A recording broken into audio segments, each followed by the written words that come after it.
નમસ્કાર। તો અમદાવાદમાં અમુક વિસ્તારોમાં વૃદ્ધોને બાકડાઓની સમસ્યા નડી રહી છે। તે લોકો કહે છે કે અમારે આખો દિવસ બેસવું ક્યાં, વાત ક્યાં કરવી।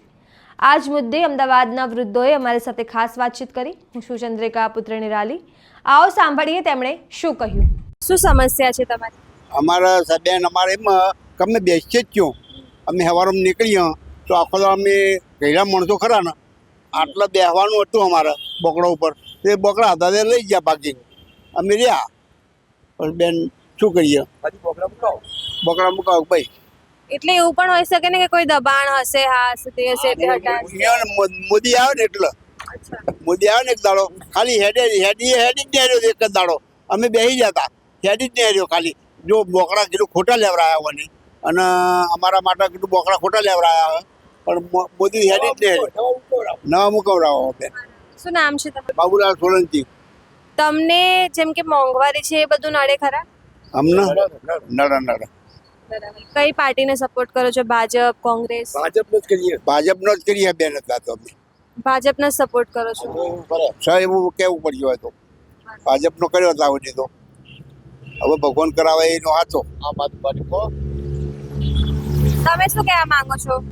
ઇટાલીના વડાપ્રધાન આવ્યા હતા ને ત્યારે બધે બાંકડા હતા, બરોબર। એ આવ્યા પછી અમને દેખાડવા માટે બધા બાંકડા તોડી નાખ્યા રાતના આવી। સિનિયર સિટીઝન અહીંથી 25-50 જણા બેસે છે, 15-20 બાંકડા મૂક્યા હતા, બધા તોડી નાખ્યા, બોલો। હા, પણ જોઈએ તો એ લોકો એમ કહે છે કે ભાઈ શહેરને સારું બનાવે, દબાણ દૂર પણ કરવા શહેરમાં સારું બેન, તમારી વાત સાચી, શહેરમાં સારું, બાંકડા તો કોઈ નડતા રહી, કોઈ કચરો હેરી બાંકડે હે તો મૂક્યા હતા શું કરવા? શહેરને સારું તો મૂક્યા શું કરવા? તમે મૂકીને તરત તોડીને પાછું એનું બજેટ કરી નવા મૂકો, બજેટ કરોડો રૂપિયાનું બજેટ ક્યાં જાય, ક્યાં આવે? તોડી નવા મૂકો એટલે પાછા મૂકો। ભૂપેન્દ્રભાઈ એમ કહે છે કે અમદાવાદમાં બધું સારું છે, સુશાસન છે, શું લાગે છે? પણ શું સારું છે અમદાવાદમાં? શું હાલ? આ બધા સિનિયર સિટીઝન બે એટલે બધા બાંકડા તોડી લઈ જાય એટલે સારું કહેવાય? શું કહેવાય? હા, જે આવે ને ઉઠાડી મૂકે, કોઈ બિચારા મોચી કામ કરતા હોય એમને ઉઠાડી મૂકે, એટલે દેશમાં પબ્લિકનું કાંઈ છે જ નહીં। મજૂરી કરાવવા વાળાને તમે હટાવી દો। તમે શું કહેવા માંગો છો? હું ઓછી કામ કરું છું બેન, અહીંયા જ બેસું છું। છેલ્લા 40 વર્ષથી અહીંયા બોકડા મૂકેલા હતા। 30-35 સોસાયટીના જે વૃદ્ધો છે, અશક્તો છે, જે ઘેરથી બિચારા સવારે નીકળીને બપોરે જમવા જતા હોય, એ લોકો 24 કલાક બેસી જતા। નરેન્દ્રભાઈ જ્યારે આવ્યા ત્યારે એ લોકો બોકડા ઉઠાઈ ગયા, એ વખતે એવું કહેલું કે અમે નવા મૂકીશું।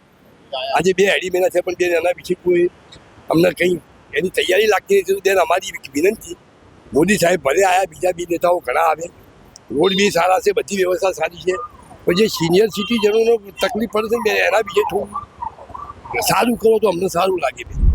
હું એટલું કહેવા માંગુ છું કે આ જે બજેટ ફાળવવામાં આવ્યું છે, બરાબર, જે તે ટાઈમે આ બાંકડાનું બજેટ ફાળવવામાં આવ્યું હતું, એનું આ મોદી સાહેબ આવ્યા એટલે એના સામે આ બાંકડા રાતોરાત ઉઠાવી લેવામાં આવ્યા। એના કોઈ સામે એનું કે નવા બાંકડા આવશે એવા નવા બાંકડાનું કોઈ માહિતી આપી નથી અમને, બરાબર, અને બાંકડા તોડી નાખ્યા છે એનો।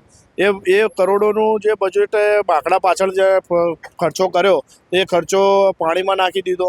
હવે નવું આ કોર્પોરેશનની ચૂંટણી આવે તો કોઈ નવા બી બાંકડા આવવા જોઈએ ને, એની કોઈ તૈયારી નથી। તમે આ વિશે શું વિચારો છો? કમેન્ટ કરીને જણાવો। અત્યાર માટે બસ આટલું જ। સમાચારને લગતી વધુ અપડેટ્સ માટે અમારી વેબસાઇટ www.gujaratplus.in પર પણ માહિતી મેળવી શકો છો। ધન્યવાદ।